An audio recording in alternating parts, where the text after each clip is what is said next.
Good evening and welcome to the channel's studios here in London with your international news around the world in 5. You have the right to control your borders. Donald Trump has told the UN General Assembly it's time to end the failed experiment of open borders, as he accused the UN of facilitating an invasion of Western countries. The US president also brought up his claims about ending 7 wars since his return to the White House. He reiterated that recognizing a Palestinian state would be a reward for the terrible atrocities Hamas had committed, as he told the group to release the hostages now. I didn't think of it at the time because I was too busy working to save millions of lives. That is the saving and stopping of these wars.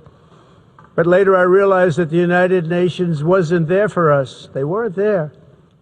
I thought of it really after the fact, not during these negotiations, which were not easy. That being the case, what is the purpose of the United Nations? The UN has such tremendous potential. Meanwhile, doctors in the United States will soon be advised not to prescribe the pain reliever Tylenol to pregnant women. That's according to Donald Trump, citing a disputed link between the drug and autism.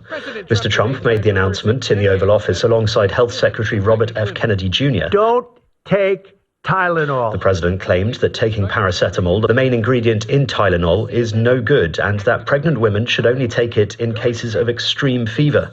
However, many doctors are skeptical between the link. The best evidence we have does not show that Tylenol causes autism. They cherry-picked a couple studies that they thought backed their claims.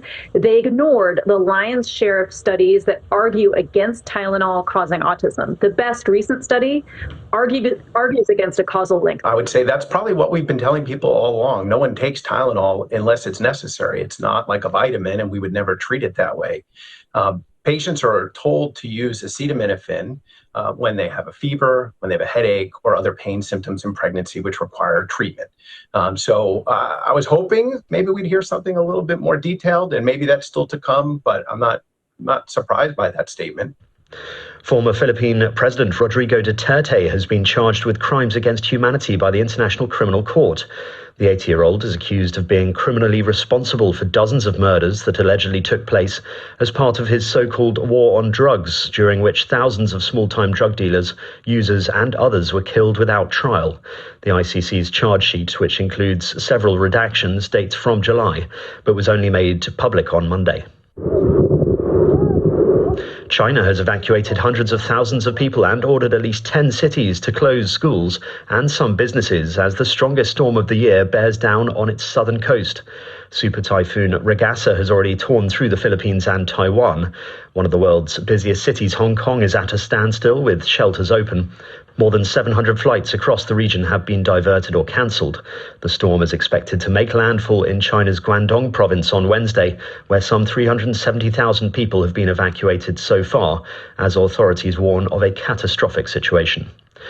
Burkina Faso, Mali and Niger have announced they will immediately withdraw from the International Criminal Court, labelling it an instrument of neo-colonialist repression.